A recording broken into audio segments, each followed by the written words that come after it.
Boa tarde a todos. Novamente nós vamos refazer o vídeo, porque é a terceira ou quarta vez que eu refaço, porque a gente não consegue.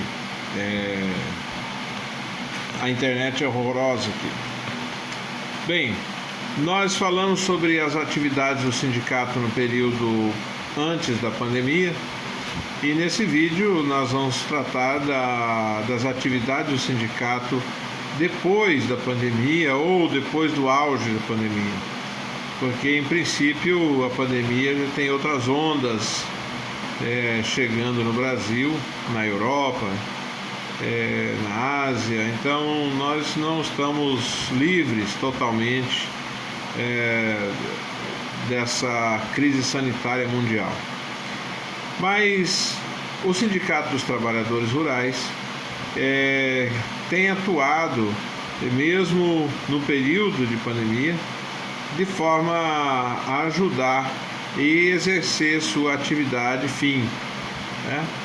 Bem, nós vamos dizer o seguinte, que o Sindicato dos Trabalhadores Rurais, ele representa na base territorial duas categorias principais: os trabalhadores na agricultura familiar e os assalariados rurais. De fato, nós temos a representação, de fato e direito, né? Nós temos a representação dos assalariados rurais e representamos também os agricultores familiares naquilo que tange a serviços de assistência previdenciária, assistência trabalhista em alguns casos, né? Mas basicamente a nossa função é em torno dos assalariados rurais. E o sindicato já está em Porto Murtinho desde 1987, teve um período longo de inatividade, mas foi reorganizado em 2014 e de lá para cá a gente tem operado bastante.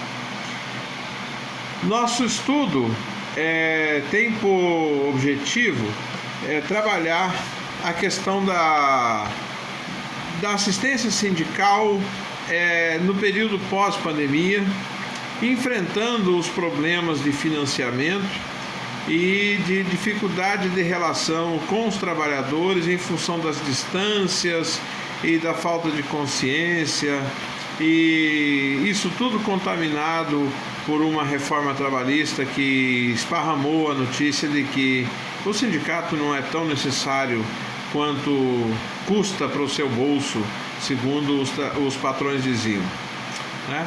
Mas estamos aqui para dizer para os senhores sobre as técnicas que nós utilizamos nesse módulo 4, nesse estudo de caso, né? Que foram as análises das fichas, a leitura dos relatórios e dos processos trabalhistas, os relatórios de execução dos cursos do Senar, que nós tivemos o privilégio de executar vários na cidade, as fichas de filiação dos trabalhadores que são filiados, as declarações de irregularidades trabalhistas, os registros fotográficos que nós temos, até na internet tem bastante, no Facebook nós temos uma página do sindicato.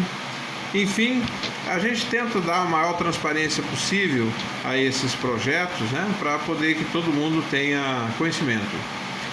Bem, a nossa situação, problema, ela está centrada na falta de financiamento. Por quê? Porque a nova CLT, a Lei 13.467 de 2017, ela tirou a obrigatoriedade do financiamento da contribuição sindical obrigatória. E, com isso, ela desobrigou os trabalhadores de autorizarem a retirada de dinheiro da folha de pagamento. Porque antigamente, cada trabalhador contribuía com 1 dia por ano para o sindicato. Era muito pouco, mas juntando todo mundo dava uma boa arrecadação e com esse recurso a gente tinha condições de sustentar alguns serviços aos trabalhadores. Só que de 2018 para cá, esse recurso mingou e hoje não existe mais. Nós, na convenção coletiva de 2017, ficou combinado, em 2018 ficou combinado que o setor patronal recolheria essa autorização, mas o setor patronal é o principal articulador para não ter sindicato. Então ele jamais faria esse serviço para nós, mas na nossa reunião da convenção coletiva, que é feito anualmente, nós somos levados a crer que isso ia dar certo, mas não deu. Tá? Então hoje nós estamos assim, sem recurso do trabalhador, o trabalhador longe do sindicato, e nós não temos como a curto prazo resolver isso, a não ser com estratégias que foram desenvolvidas durante esse período da pandemia, que nos ajudaram a aproximar dos trabalhadores, e muitos trabalhadores, têm chegado ao sindicato. Então, sobre essas estratégias, eu vou falar daqui a pouco. Por exemplo, dentro da estratégia principal, nós criamos uma política desenvolvemos uma política de conciliação no ambiente da crise de direitos, Então, vamos supor, um trabalhador chega no sindicato e reclama que o patrão deixou de pagar alguma coisa. Quando a gente recebe essa informação, a gente elabora uma declaração assinada pelo próprio trabalhador, e aí a gente encaminha essa declaração ao patrão, à empresa lá, e aguarda que ele se pronuncie. Então, em muitos casos, os patrões acabam reconhecendo o direito do trabalhador sem maiores problemas e acaba acertando. Outros casos, os patrões não reconhecem o direito realmente existe, então aí o sindicato usa da sua rede de assessores jurídicos, Nós temos vários advogados que trabalham na área trabalhista, previdenciária, que atendem o nosso pessoal. Então a gente entra com ação trabalhista. Só para ter uma noção, a última grande ação trabalhista que nós entramos, a Fazenda pagou quase R$300 mil de direitos trabalhistas. Ainda está devendo, tem um processo que subiu para a segunda instância. E são fazendas antigas, fazendas que os proprietários às vezes não levam em conta a situação dos trabalhadores. Muitas vezes são trabalhadores que não tiveram documentação brasileira há muitos anos. Então tem essas coisas ainda, mas infelizmente a gente consegue dar uma finalizada, Bom, a outra estratégia que nós temos feito é exatamente a formação profissional. A gente tem utilizado nos cursos do Senar para trazer o público de trabalhadores rurais e outros trabalhadores para o convívio do sindicato.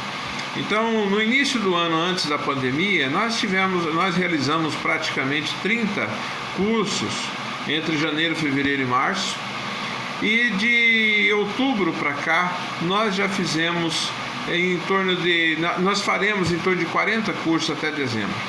Esses cursos são feitos nas fazendas, treinamento para norma regulamentadora de acidente no trabalho, treinamento para lidar com equino, com bovino, que melhora a produção na fazenda, mas que melhora a vida do trabalhador, porque capacita ele com mais conhecimento. Então, são estratégias que nós estamos fazendo para nos aproximar dos trabalhadores e tentar convencer esse trabalhador a vir para o sindicato.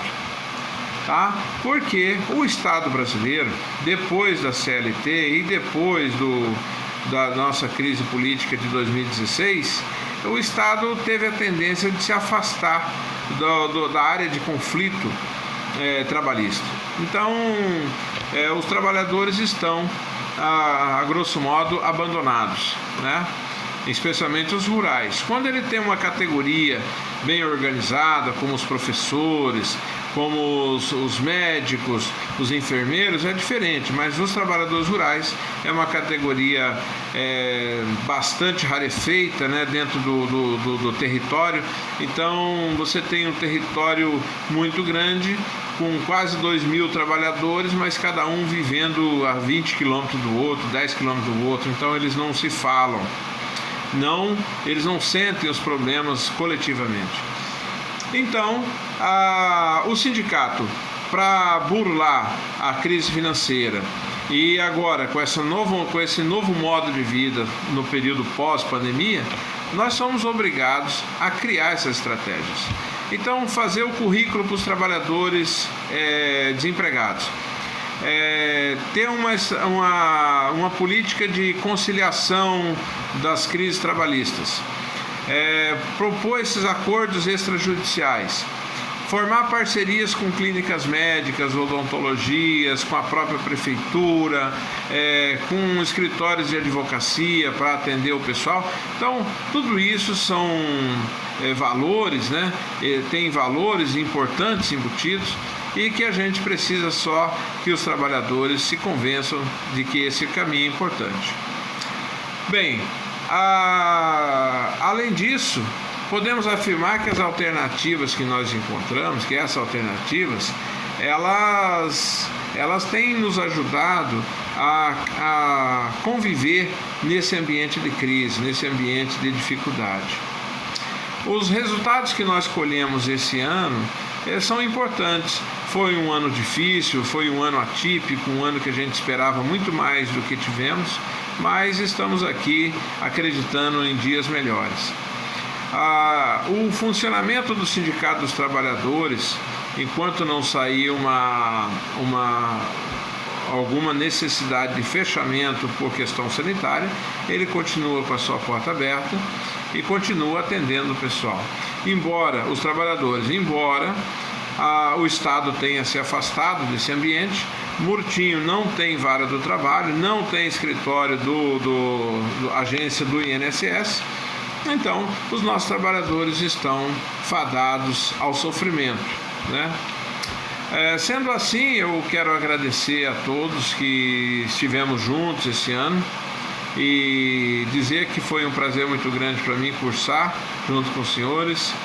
Agradeço às professoras, agradeço a todo o corpo técnico, a nossa tutora Aline e todo o pessoal que ajudou, os faxineiros, o pessoal dos serviços gerais, o pessoal da prefeitura que nos atendeu no polo durante esses 4 anos. Muito obrigado.